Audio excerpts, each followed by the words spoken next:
start beating you, as in the relationship between you and the members of the County Assembly? Thank you, Mr. Speaker. Those are my questions. Governor, proceed to respond. Thank you, Mr. Speaker. The Okolea program, as I said before, has been there for the last 12 years. It is purely funded by Baite Family Fellowship, where I'm the bishop. All the offerings that we get from the church, the pastors and the members of the church take all the money, buy blankets, mattresses. I also donate 50% of my salary towards the Okolea program.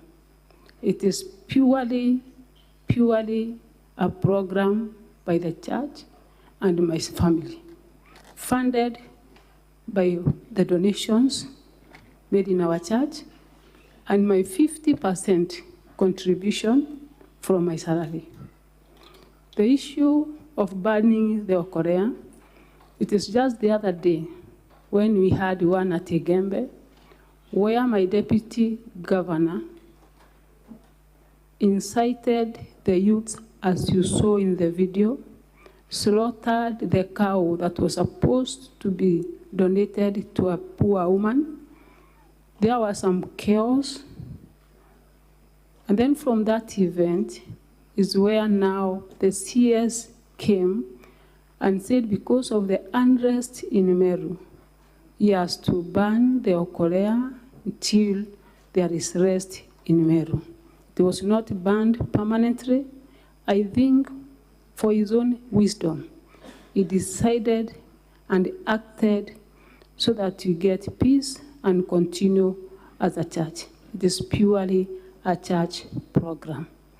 From the day I left this Senate during the first impeachment, we've been working well with the county assembly members until the last 2 months, when people, external forces, tried or are trying to interfere with the leadership just because of 2027 politics.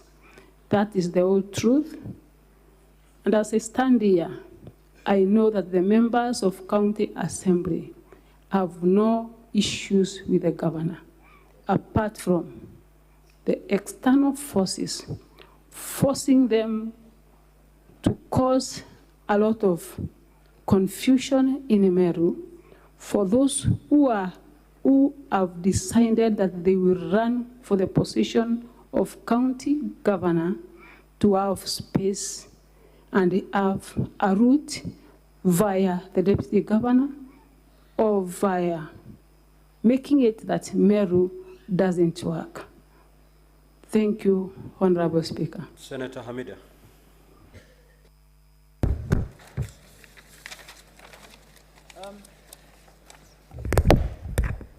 Thank you, Mr. Speaker.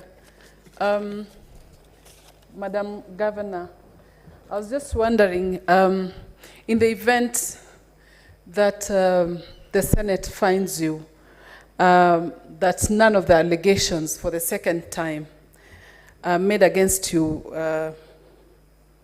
have been substantiated. I'm just wondering, what happens to the Meru County? How do you plan to work with the Deputy Governor who has been alleged, and of course you have stated and accused him of having planning to impeach you, and also plotted all the current activities and impeachment. So how do you plan to work with them? Thank you. Thank you, Honorable Speaker. The first action, I believe prayer works. I will continue to pray for those that are a lot of appetite to become the governor, God to lower the appetite so that we have time to work with the people of Meru. Number two, the time we left this place again, it took us just a month for us to come together and start working. It is very possible, it is very doable that we can still mend all the differences and put Meru first, rather than our own interest. As a woman of God, I will forgive everyone. Thank you, Senator Karen Nyamu.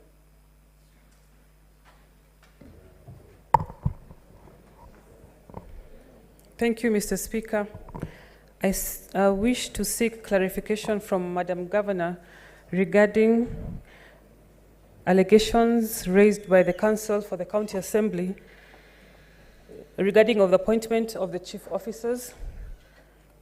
Section 42(2) of the County Government Act states clearly that the office of the chief officer shall be an office in the county public service, and at the same time, Section 44(3)(a) of the same Act indicates that the county secretary shall be head of that county public service.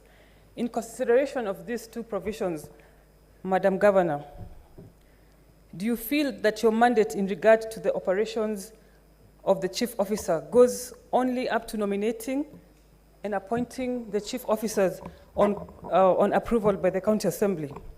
Thank you, Mr. Speaker. Thank you, Honorable Speaker.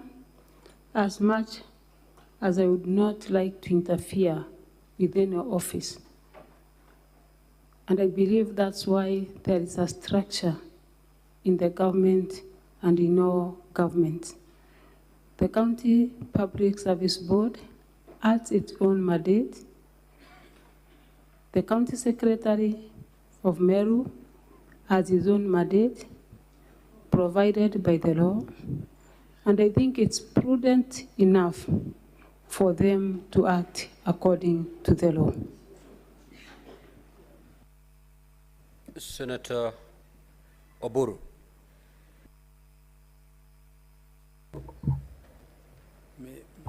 Mr. Speaker, I withdrew my question because it is exactly the same as the one Honorable Amida had asked about the reconciliation between the governor and her deputy. If she was saved, would she be able to reconcile with her deputy?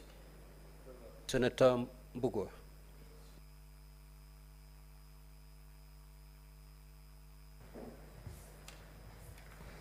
Thank you, Honorable Speaker.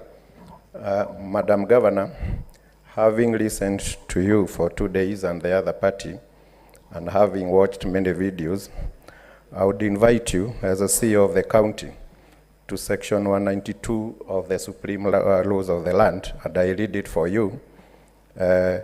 Article 1